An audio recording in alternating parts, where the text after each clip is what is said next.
South Korea has added more North Korean entities to its own sanctions list for their involvement in the regime's weapons development in the wake of its second spy satellite launch attempt. The U.S. and Japan imposed similar sanctions of their own in coordination. The Korean government appeals to cancel an international tribunal that last year ordered it to pay millions of dollars in damages to American private equity firm Lone Star related to the sell-off of the now defunct Korea Exchange Bank. The final 100-day regular meeting of the 21st National Assembly kick-started today with a slew of parliamentary inspection and questioning in store. It's September 1st, 2023. This is News Center. Good evening. Thank you for joining us. I'm Yoon Jung-min. Practically on the same day, South Korea, the U.S., and Japan separately issued sanctions targeting North Korea's illegal weapons development program. This comes about a week after it attempted its second spy satellite launch. Our foreign affairs correspondent Bae Eun-ji begins our coverage.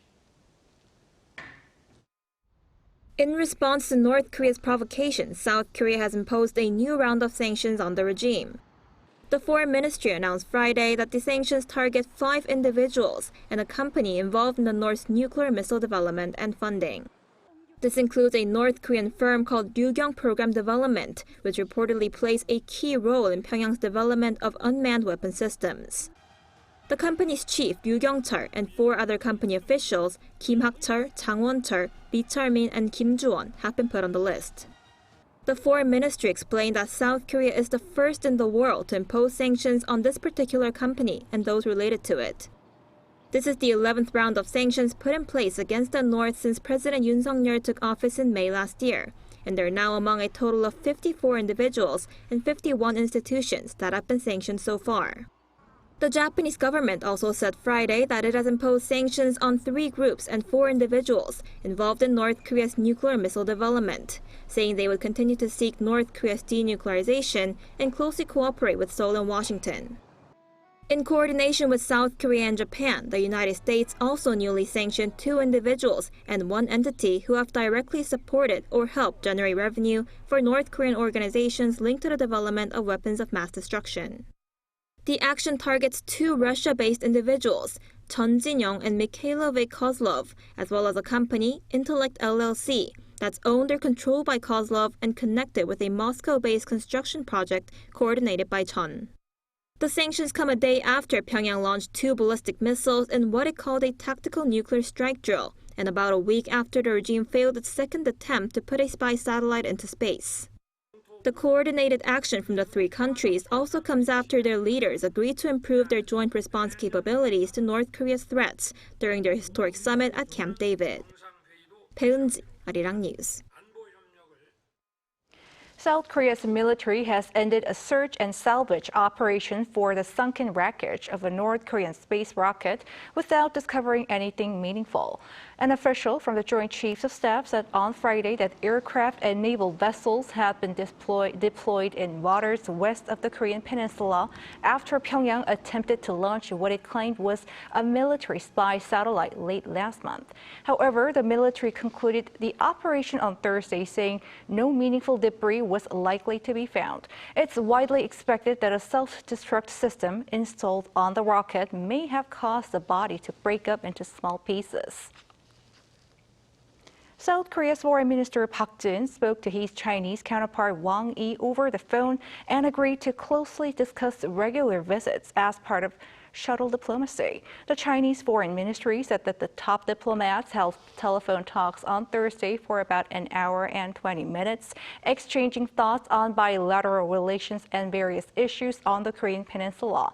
Wang said that there shouldn't be any external interference in Seoul-Beijing relations, while expressing his support for Seoul's role in strengthening ties between South Korea, Japan, and China.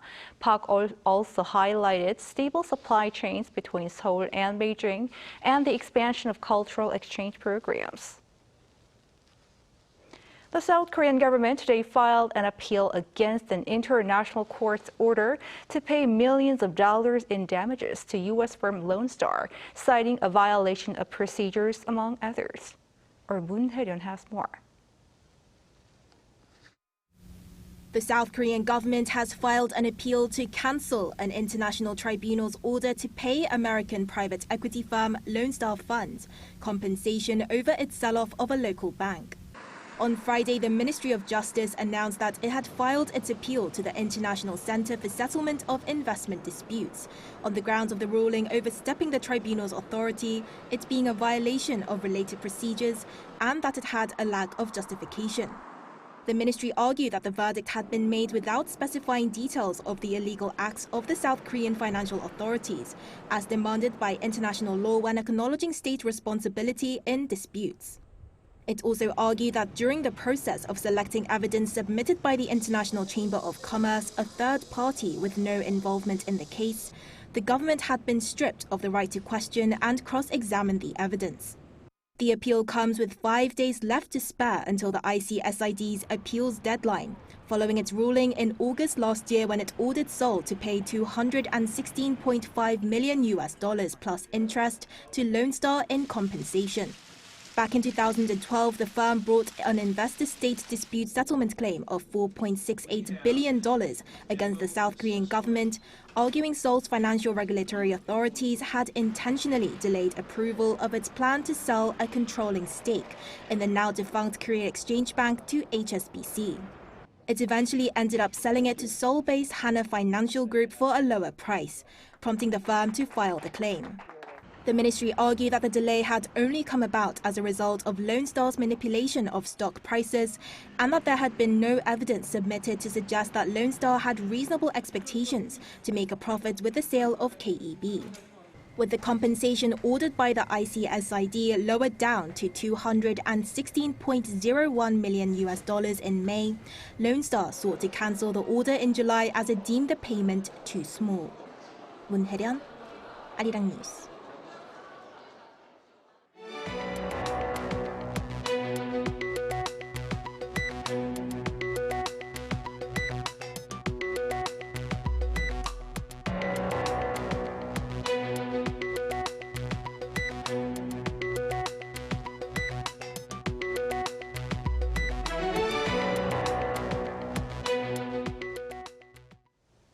The final regular session of the 21st National Assembly began this Friday afternoon and will end on December 9th. The session will include the annual parliamentary inspection and interpellation, as well as a review of next year's budget proposal. Our political correspondent Lee Si-hoo explains.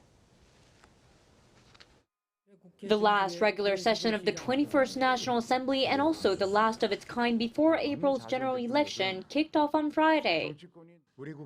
For the next 100 days, we will review and vote on many bills, including next year's budget, as well as conduct the parliamentary inspection of the government. I ask you lawmakers to prepare for this regular session so we can successfully complete the 21st National Assembly. Coming right up, beginning next Tuesday, are 3 days of government Q&A sessions. Every day, 12 different lawmakers will question government officials on topics such as politics, diplomacy, security, economy, education, and society. With about 7 months remaining until the general election next year, it's also the parliament's goal to complete electoral reform by the end of October.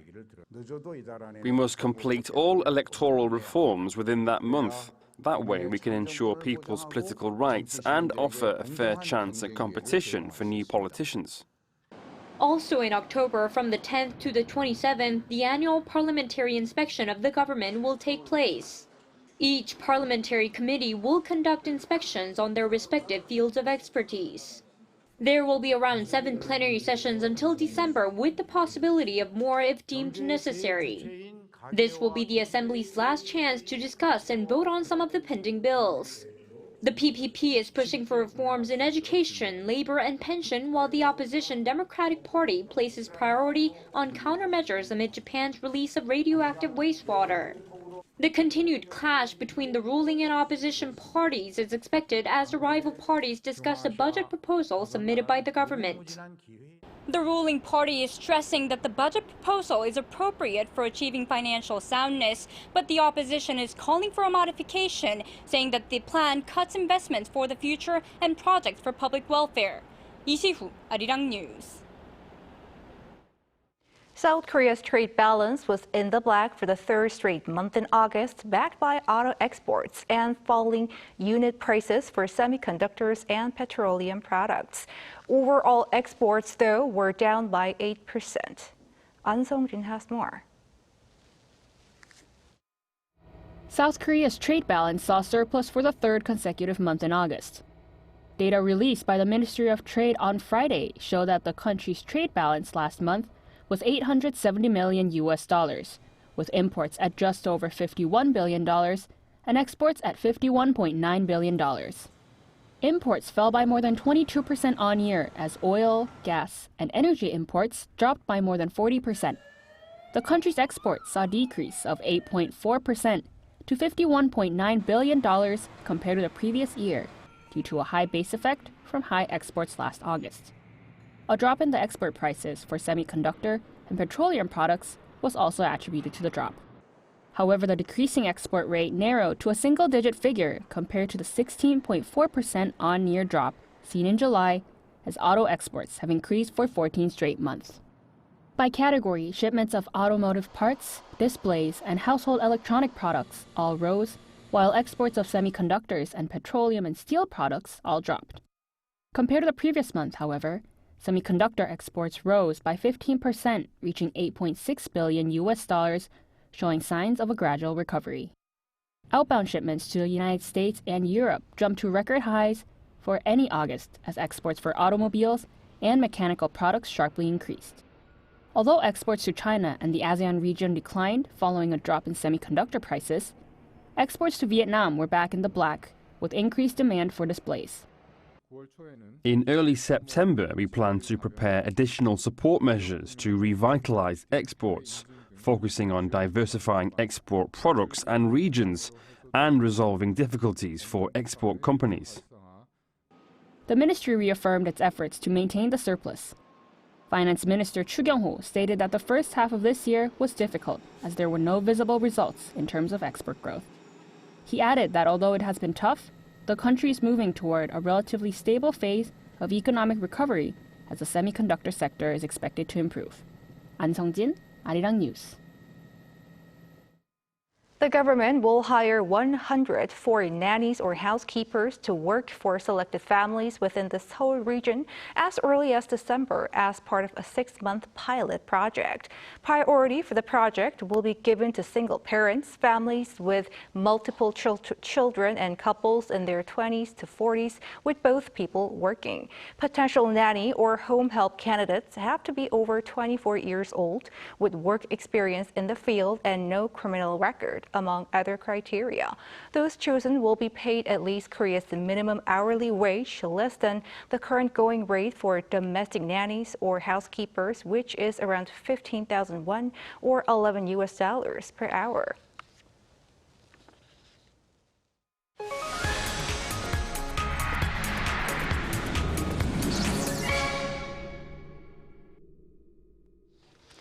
Here in Seoul, fascinating layers of lights to replicate the natural phenomenon of auroras light up the night sky.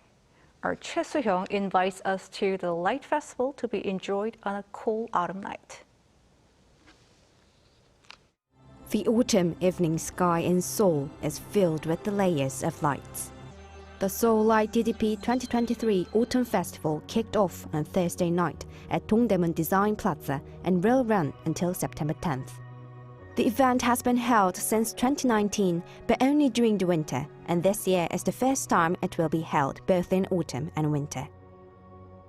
The main theme of this year's event is digital nature, brought to life through human technology in urban spaces. The highlights of this event are the works of the world-renowned digital art master Miguel Chevalier, as well as the artist and environmental activist Dan Asher. Chevalier is seen as a pioneer of digital art, seeking the harmonious coexistence between nature and artificial elements by using the architecture, history, and seasons of specific locations. At this year's event, He used AI to bring his artwork to the wall of Design Plaza. I have visited Korea many times and have vividly experienced its different seasons. The sensations of the wind and colors and these elements became a major source of inspiration for me. Awaiting visitors on the DDP Grass Hill is another remarkable work of art. Swiss-born artist and activist Dan Asher has used layers of lights to replicate the natural phenomenon of auroras. Having showcased it in 38 countries, including Paris and London, he shared mesmerizing urban auroras and expressed how he felt honored to perform in Seoul. The idea is to recreate this natural phenomenon, but also potentially the feeling that people can have when they see the real northern lights, this feeling of awe, this expansion that appears. Both artists said sharing their artwork in public and open spaces is the key to enjoyment, breaking free from standardized spaces like art galleries. I think it's amazing show. I haven't seen anything like this before. I think it's picturesque, and I'm fond of this building. That I cannot stop looking at it. And at the same time, I'm continuously taking photographs with my mobile phone because every angle that I look at it is so different. These public artworks can be enjoyed daily and free of charge from 8 p.m. to 10 p.m. at Dongdaemun Design Plaza. Choi Soo-hyung, Arirang News. It's time for our weekly arts and culture segment. As always, we have our culture correspondent Song Yujin in the studio. Welcome, Yujin. Great to be here, Tongmin. What do you have for us today? Well, Tongmin, I'm pretty sure you're aware of the phrase once in a blue moon, right? Yeah, you say that to describe something that doesn't happen very often. Well, you're exactly right. So as you might guess, it's really rare to spot a blue moon, as you can see from the phrase, and some people might have never seen a blue moon before. But on Thursday night, the world saw an even rare phenomenon called a super blue moon making its appearance for the first time in years. So for this week, marking the occasion, I visited the Gwacheon National Science Museum and watched the moon rise. Let's take a look. Brighter than a regular full moon, the super blue moon rose for the first time in 5 years on Thursday, shortly after sunset. What exactly is a super blue moon? Supermoon is a full moon at the closest distance from the Earth, so it is larger and brighter than a standard full moon. Blue moon is the second full moon on the one calendar month. According to NASA, a supermoon is about 14% larger and 30% brighter than a micromoon, a full moon at the farthest point in its orbit around the Earth. And it's worth noting that a blue moon is not actually blue. As Dr. Cho said, it signifies a second full moon within a single calendar month. A full moon generally occurs once a month, but because a moon cycle is 29.5 days, a full moon falls twice within the same month every 2 or 3 years. Around 25% of all full moons are supermoons, and only 3% are blue moons. So a super blue moon, which has both of these uncommon traits, is more exceptional. So it's almost 9 on a weekday morning, but as you can see, hundreds of people have gathered here at the Gwacheon National Science Museum, south of Seoul, to see the rise of the super blue moon. Now that's because if you lose this chance, you'll have to wait almost 14 years. All you had to do was look up into the sky. Adding to the view was the appearance of the planet Saturn to the upper right of the moon. That's because Saturn was in its closest position to the Earth a few days ago. These celestial displays illuminated not just the sky, but also sparked excitement among visitors. And it was really cool because no one knew where the moon was until it started coming up over the mountain. And then seeing it through the telescope was amazing. You could see all the craters, and the cloud was covering the moon. It was really cool. I wished for my family's well-being while looking at the moon. I hope my kids are always healthy. I hope I no longer fight with my sister. The next super blue moon is set to come in January 2037. You know, I also witnessed a super blue moon yesterday, and I could say it was it looked bigger than usual. What did you think of it? Well, Jong-mi, first of all, it was my first time going to an observatory to take a look at the moon. So this overall experience of covering this story felt really new to me. And as for the super blue moon, just like you've said, I also thought the moon this time was bigger and brighter than the full moons that I've seen before. And it was really interesting, so I took a lot of photos. So here's a photo I took with my phone of the super blue moon yesterday. And as soon as the moon began rising, people started to ooh and ah like they would at a firework display. And after the moon rose up, hundreds lined up to use the telescope for a closer look, and most of them were constantly taking pictures with their phones to capture this rare sight. And the National Science Museum also prepared an array of activities for people who were waiting to see the moon rise, like making your own moon zotorobe, a mug with your drawings of the sun, moon, and planets, and also a meteorite hunting out on the grass field too. A fantastic shot you got there. And it's that the next super blue moon won't be observed until 2037. Does that mean we have to wait 14 years? Well, there's no need to be disappointed because we've actually seen 3 supermoons so far this year. So the most recent one, which we saw yesterday, it drew more attention because it was a super blue moon. So it was a supermoon, but it was at the same time a blue moon as well. And adding on to that, a blue moon is a constant, not a trait, as I mentioned in my report, as it refers to the number of full moons within a single month. So this means that the upcoming supermoon on September 29th will be as grand and as luminous as this one. And I also want to mention that September supermoon will be the 4th and final supermoon of 2023, so don't miss it. All right, great reporting. Thanks, Yujin. Thank you.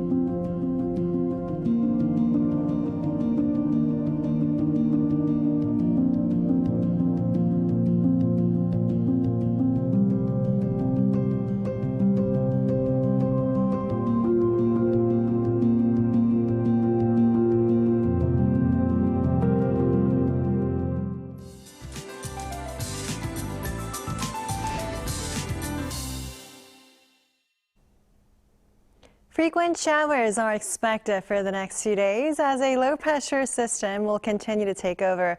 For southern regions in Jeju Island, rain will continue until Saturday. For Seoul, overcast skies are expected with highs hovering around 31 degrees Celsius tomorrow. By Sunday, the entire nation will see showers. As for the overall amount of rainfall, Jeju Island will see extreme downpours of up to 200 millimeters. The south coast will see up to 100. Parts of Jeollado and Gyeongsang-do provinces will see 5 to 40 millimeters. Due to continuous downpours, the ground is already very saturated. Please take extra precautions against potential landslides and flooding. For inland regions, dense layers of fog will build up for the morning hours. Visibility is forecast to drop significantly to below 1 kilometer. Drivers are urged to use extra caution out on the roads. Make sure to keep your headlights on when driving in foggy conditions and reduce your speed.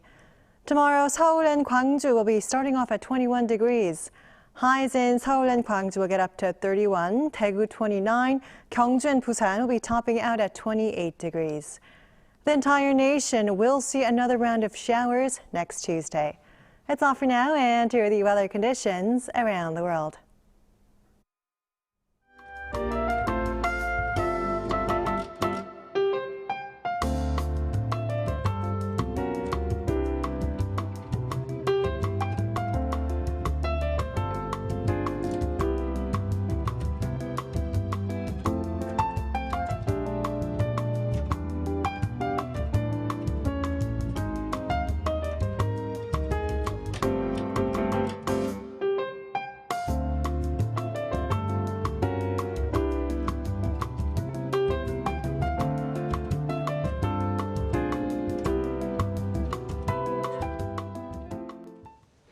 That is News Center for tonight. Thank you for watching, and panel session is coming up.